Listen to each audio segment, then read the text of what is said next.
Still talking about the 100 million shillings that was allegedly given to the MPs, we now join Honorable Semuju Nganda. Honorable, thank you very much for joining us tonight.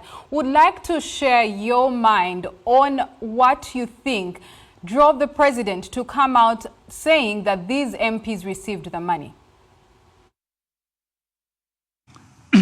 First of all, people need to understand that we have just passed a 4 trillion supplementary budget in which we gave President Museveni's residence, State House, about 365 billion shilling, bringing the total budget of State House, which is meant to be a residence of 2 adults, both of them working and are paid a salary, to 1 trillion shilling. 600 of which 600 billion shilling is classified expenditure. I did present a report to Parliament and said we need to assign a committee of Parliament a duty to interview President Museveni and his wife to tell us what is classified, what classified thing do they do in the State House that requires 600 billion shilling. The President speaks about classified in his letter. I am very happy that he has confirmed he gave the money, but 2, that he also confirms he has an item called classified, which he can casually use to transact any business. And for me, that's where the problem starts, even before you go to the recipients. That you have a head of state who puts Parliament pressure to give him money, and he says, don't worry, part of it will come back to you.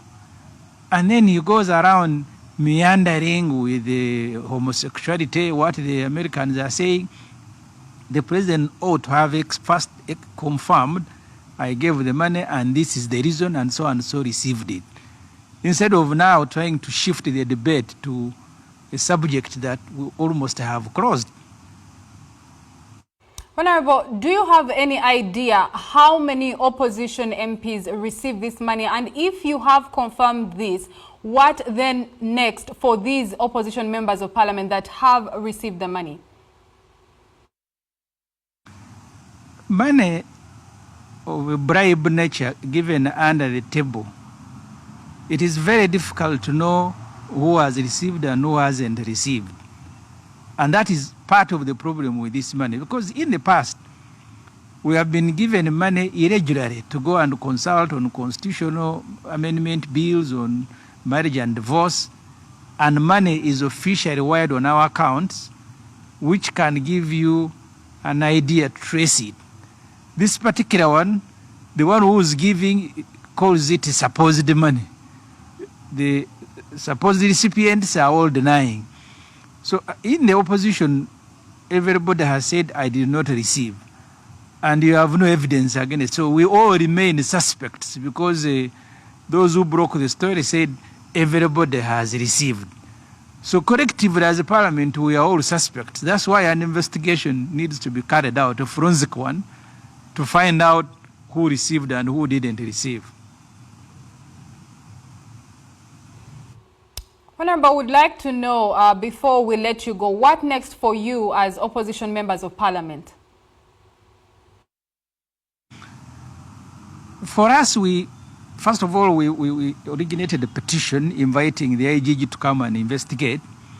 I don't know why CID is not interested. We will continue demanding that an investigation, a thorough investigation, will be carried out, because that's what will help you to establish who was giving the money and who received.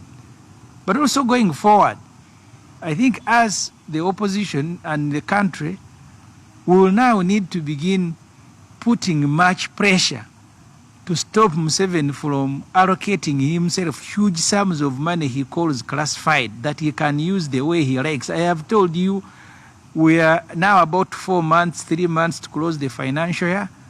Museveni may come back with another supplementary. But so far he has 600 billion shilling classified, and the total budget for his residence 1 trillion. He has another 400 billion in his office. Mind you, he also has access to money for defense, where his son is the commander-in-chief. I mean, he's a CDF. So really the president is swimming in luxury with his family, and then they choose who to give someone else and so on and so forth. So the trouble begins with the budgeting, allocating of this money the way we do as parliament, and then the way the president uses it. As the opposition, I think we'll need to fight harder this time, maybe harder than we've ever done, to ensure that we'll stop allocating money to Mr. Museveni as classified, because there is nothing classified that Museveni and his wife are doing at State House. Thank you very much, Honorable, for sharing with us tonight.